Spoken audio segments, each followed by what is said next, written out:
Hey and welcome to a new video where I once again will do my very best to try to help you to improve as a table tennis player. Hopefully the last time I need to use this annoying cable. So today's video I will go through 10 different advice. Every advice will be in different levels. So we will start out with the level 1 advice, which is very basic and important for players no matter level. And the higher we go, it will be more and more advanced for more intermediate players. And we start out with level 1, which most players of course already know about, but it's probably maybe the most important thing in table tennis, and it's about the legs and the feet. So you always need to be on your toes and have light weight. You cannot put down your foot really hard. Instead, be on your toes with small jumps, and you need to bend your legs. Normally, people don't go deep down enough in your legs, so you should go down a bit. But of course, it is possible to over-exaggerate. And if you do like this, it's not optimal and you will move slower. So I will recommend you to stand with your legs bent around like this. It's not the exact correct answer. Some people go a little deeper, some go a little less deep, but something like this should be good. Okay, so level 2 is to always have the racket in the middle like this in front of you between every shot. The reason is that you want to be as fast as possible to be ready with both your forehand and your backhand. And if you, for example, stand ready for one of them, you will lose the ability to be fast on the other one. So you make your backhand shots and you finish it by waiting in the middle. And the same with your forehand shots. You go here, you rotate your body and finish back in the middle. Let's go to level 3. So in level 3, we keep on talking about the forehand. And this works the same if you do your forehand block or if you do a forehand topspin. And that is that it's your body, not your arm, who do most of the work. So for example, if I want to do a simple forehand shot, I have my arm in front of me like this. I rotate my body and rotate it back. If I make a topspin, of course, I use my underarm. I go back with my body. I can go down with the straight arm, and then I rotate back my body and bend my arm. But it's still the body who do the work. Make sure to be relaxed in your arm. To make sure that it's your body and not arm who works, it's very important that your elbow never gets behind your body when you play forehand. So that's a good way to see it. For example, when I go back, I can see that my racket is behind my body, and you think, oh, I have the arm behind it. But no, the elbow is still beside it. And the second I go back with the elbow, you know, I lose the connection between the body and the arm, and I will get less control and power in my shots. So we move on to level 4. And this one is as important no matter which level you are playing on. And that is to move the ball all the time. So basically, never try to hit 2 balls in a row in the middle of the backhand or anything like that. Instead, okay, you can play 2 balls in a row in backhand, but then you should try to put one deep out and one to the middle. So always try to move the ball. This works the same with in the open game as with your serves. Try to serve everywhere and try to make different spins in the serve. Everything to be as unpredictable as possible for your opponent.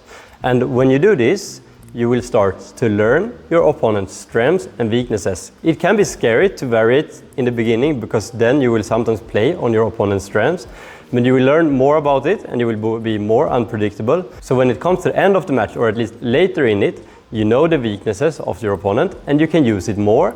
And then, if you want or need, you can start to play more on that weakness. Level 5, and now we come up to some advice with the backhand topspin. When you see a backhand topspin, it's very easy to see and think that people use their wrist to make it. But the truth is that if you want a good backhand topspin, it's your underarm, not your wrist, that make the work. You put your elbow a little bit forward, and then you let the elbow and maybe even a bit of the body make the work. And the reason it looks like it's the wrist to do it for many people is that you're relaxed in your wrist when you make the topspin, which means that when you put the power with the arm, you will finish the movement with the wrist making a movement. Not because you kick with the wrist, but because you are relaxed in it. So to get more stability and power in your backhand topspin, make sure it's your underarm if you want, you don't need help of the body who make the work. And a reason why you should not do the work with the wrist is that the wrist is very weak. You can do a lot with your wrist, you can put a lot of power with it, and you will still not get much quality in the ball. As you can see here, when I try, okay, I can put many balls on the table, but it's not as stable and it's a lot less quality, power and spin on every ball compared to the power I use than when I do like this with my underarm. Level 6, and here we go into the short receive. A perfect shot if you want to be able to use your opponent's serve to get the initiative in the points yourself. Okay, in table tennis today, many people use the banana flick a lot, but I think that people use the banana flick so much will give you an advantage if you really master the short receives. Okay, so here is the advice about it. When you make a short receive, try to take the ball on the bounce. Of course, it's not always possible, but have the goal to take the ball directly on the bounce and make a really short movement.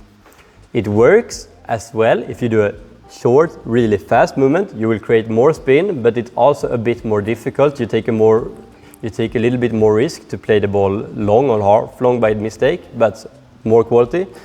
And if you just do it slowly, a short, slow movement, you will probably have more control, but maybe you get a little bit less quality. But I will say that the most common, even between the best players in the world, is to do it slow. But there is some players, for example, as now, when Truls went to the final in the Olympics, he's very aggressive on the short balls. And I feel like he tried to play short many times and he don't really care if the ball gets half long or even long, because it's so much spin and quality in the ball that the opponent will struggle to do something really good anyway. So he tried to play short and already in case something else happens. Level 7 is about the counterattack. I'm sure that most players, maybe almost all of them, have hit the edge of the racket thousands of times when they try to counterattack. But there is one simple way actually to stop doing it. And that simple way is to don't accelerate until the ball is really close to the racket. You can start your movement, but slowly. And when the feeling should almost be like the ball is laying on the racket, then you can make the acceleration. The acceleration is important because it will make sure that you create your own spin and quality, which will make so you don't feel your opponent's spin so much, which will give you control. So instead of going back when you're going to counterattack, because going back is basically just saying to your opponent, okay, I will hit the edge now, or I will be lucky to hit it.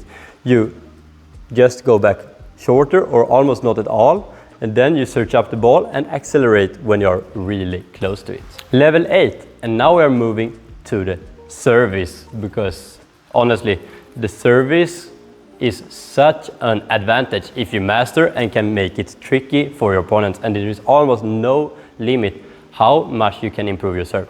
So level 8 is to have a service where you can serve both backspin, top spin, maybe side spin with the same movement. Okay, but how can you make all these different spins with the same movement? So you have a movement, but you hit the ball on a different part of the move. For example, I do this myself when I serve my pendulum serve, especially when I throw the ball higher, because for me with the short pimples it's a bit easier to get a lot of spin without doing so much with a higher throw.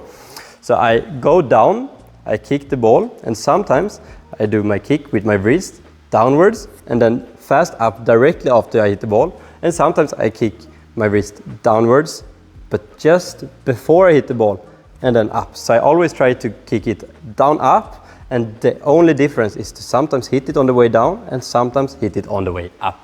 And this works the same for, I would say, every serve.